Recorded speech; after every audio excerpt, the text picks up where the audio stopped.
Morning everyone. सो आज की class में जैसा कि मैंने आपको थंबनेल में बताया है, आज हम लोग पढ़ने वाले हैं ऑप्शनल सब्जेक्ट।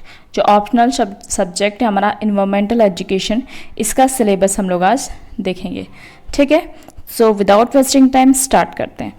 सबसे पहले जो यूनिट 1 है, यूनिट 1 में आपको as always introduction to the environment education. ठीक है, इन्वायरमेंट नहीं, इन्वायरमेंटल एजुकेशन की बात कर रहे हैं। ठीक है, जो पर्यावरणीय शिक्षा क्या होती है वो है। ठीक है, तो इन्वायरमेंटल एजुकेशन का कंसेप्ट, ठीक है, इम्पोर्टेंस उसका एंड उसका स्कोप, मतलब उसका क्षेत्र। ठीक है, नेक्स्ट आपको बता देते हैं।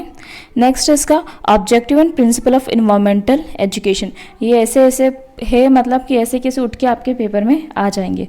ठीक है, फिर basic concept in environmental education. तो इन्वायरमेंटल एजुकेशन में जो बेसिक कंसेप्ट होते हैं, कौन कौन से बेसिक कंसेप्ट हो सकते हैं? ठीक है, जैसे इकोलॉजी क्या होता है, इकोसिस्टम क्या होता है, इकोलॉजिकल बैलेंस क्या होता है, फूड चेन क्या होता है, पोल्यूशन एंड पॉल्यूटेंट्स क्या होता है।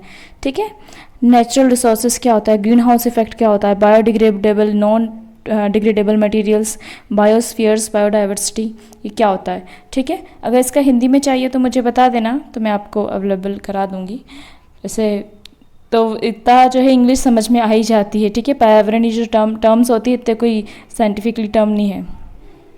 ठीक है, फिर है next national environmental awareness campaign, फिर environmental orientation of school education, environmental information system.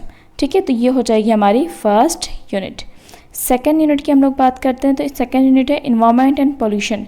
ठीक है, मतलब पर्यावरण और प्रदूषण। इसमें आ जाएगा मीनिंग ऑफ इन्वायरमेंट, यहाँ पे आ रहा है। टाइप्स ऑफ इन्वायरमेंट किस किस टाइप के होते हैं। ठीक है, अब पोल्यूशन तो अपन को पता है, तो टाइप्स ऑफ इन्वायरमेंटल पोल्यूशन, और उसके अंदर भैया हम लोगों को क्या पढ़ना है, एक्ट्स पढ़ना है। क्या पढ़ना है? एक्ट पढ़ना है। कौन कौन से एक्ट है? Air pollution.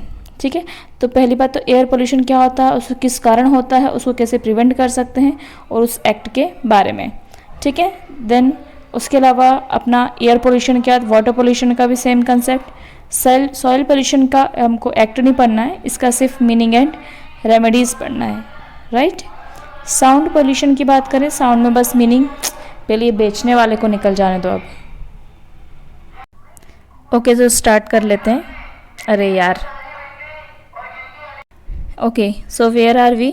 हम लोग थे इन्वायरमेंट एंड इन्वायरमेंटल पोल्यूशन पे। राइट, हाँ, हम लोगों ने ये पढ़ लिया है। तो हम लोग इन्वायरमेंटल जो, इसको फिर से देख लेते हैं। ठीक है, इन्वायरमेंट एंड पॉल्यूटेंट्स को पढ़ेंगे, मीनिंग ऑफ इन्वायरमेंट इसमें पढ़ेंगे, then types of environment and types of environmental pollution. अब पोल्यूशन तो हम बचपन से पढ़ रहे हैं, कौन कौन से पोल्यूशन होते हैं? Air pollution, water pollution, soil pollution, sound pollution. ठीक है, तो एयर और वाटर पोल्यूशन में हमको उसके मीनिंग, कॉजेस एंड प्लस में हमको पढ़ना है act. Right, but soil pollution में हमको सिर्फ मीनिंग, कॉजेज एंड रेमेडीज पढ़ना है। That much is clear to all. अब आता है भाई इकोलॉजिकल इम्बैलेंस। इकोलॉजिकल इम्बैलेंस में हम लोग को कौन कौन सी चीज़ें पढ़ना है? इकोलॉजिकल इम्बैलेंस में डिफॉरेस्टेशन, तो निर्वनीकरण बोलते हैं, सॉइल इरोशन, मृदा क्षरण, एक्सटेंशन ऑफ वाइल्ड लाइफ। ठीक है, वन्यजीव का एक्सटिंक्शन होना। ठीक है, फिर depletion of ozone layer, ozone क्षरण क्या होता है। देन उसके बाद है life and contribution of environmental activities, मतलब जो इन्वायरमेंटल जो एक्टिव होते हैं ना, क्या बोल सकते हैं उसको हिंदी में, जो एक्टिव होते हैं उस पर सहभागी, मतलब भाग लेते हैं। ठीक है, एक्टिव होते हैं उसके प्रति, उन लोगों के बारे में पढ़ना है। उन लोगों में हम लोग मेन हम पढ़ेंगे किसको? महेश चंद्र मेहता को, सुरेंद्रनाथ बहुगुणा को, वंदना शिवा को, मेनका गांधी को और शिवराम करनाथ को। ठीक है, उसके बाद हम लोग एजेंसीज पढ़ेंगे। यूनिट 3 में हम लोगों को क्या पढ़ना है? Agencies of in environmental education. बहुत ही बढ़िया है ये तो मतलब बहुत अच्छी यूनिट है। यूनाइटेड नेशन इन्वायरमेंटल प्रोग्राम, इसकी तो मैं आपको वीडियो ज़रूर बना के दूंगी। यूनेप के बारे में, International Union for Conservation of Nature and Natural Resources, that is the IUCN, Union Ministry of environment and Forest, Central Pollution Control Board, that is CPCB, Central for Environmental Education CCE, National Afforestation and Eco Development Board NAEB। ठीक है, उसके बाद हम लोग याद करेंगे environmental protection movement जो होते हैं। ठीक है, मूवमेंट आप लोगों ने पढ़े होंगे एक बार तो, पर भूल चुके होंगे, जैसे चिपको मूवमेंट हुआ था। ठीक है, ये उत्तराखंड में हुआ था। एपिको झारखंड में हो गया था। नर्मदा बचाओ आंदोलन तो बहुत फेमस हुआ था। वेस्टर्न घाट प्रोटेक्शन मूवमेंट वेस्टर्न घाट में के जो क्षेत्र है वहाँ हुआ था। ठीक है, उसके बाद आ जाएंगे हम लोग methods of teaching environmental education. आपको इन्वायरमेंटल एजुकेशन पढ़ाना है तो what method you can use, आप कौन कौन सी विधियों का उपयोग कर सकते हो। सो आप यूज़ कर सकते हो डायरेक्ट स्पेशलाइज्ड अप्रोच का, ठीक है, integrated that is multi disciplinary approach का, इंसिडेंटल अप्रोच का, को करिकुलम एक्स्ट्रा करिकुलम एक्टिविटीज़, ये तो बहुत ज़्यादा इफेक्टिव होते हैं।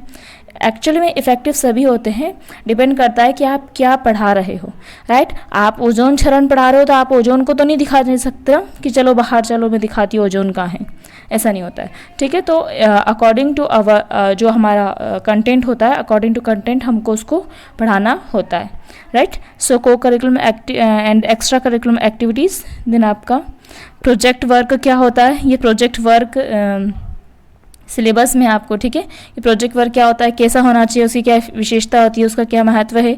देन लास्ट हमारा intellectual meets that is seminars क्या होते हैं, ठीक है, सिंपोजिया वर्कशॉप कॉन्फ्रेंस वगैरह, group discussion, debates, special lecture, ठीक है, ये सब चीज़ें इसमें आ जाएंगी। इसके अलावा हमारा जो फील्ड आउटरीच होता है, एक्सटेंशन एक्टिविटीज़ होती है, इको क्लब्स क्या होते हैं या नेचुरल क्लब्स क्या होते हैं, ठीक है, problem solving activities related to burning ecological problem, ठीक है। उसके बाद हम लोग जो क्विज कॉन्टेस्ट वगैरह क्या होता है, मतलब कैसे होंगे, पोस्टर मेकिंग हो जाएंगे, मॉडल्स हो जाएंगे।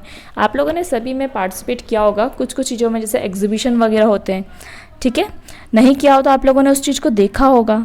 देन इसके बाद इवोल्यूशन एंड इन्वायरमेंटल एजुकेशन, आप कैसे इवोल्यूट करोगे, ठीक है, फॉर्मेटिव इवोल्यूशन भी हो सकता है, मूल्यांकन या समेटिव भी हो सकता है।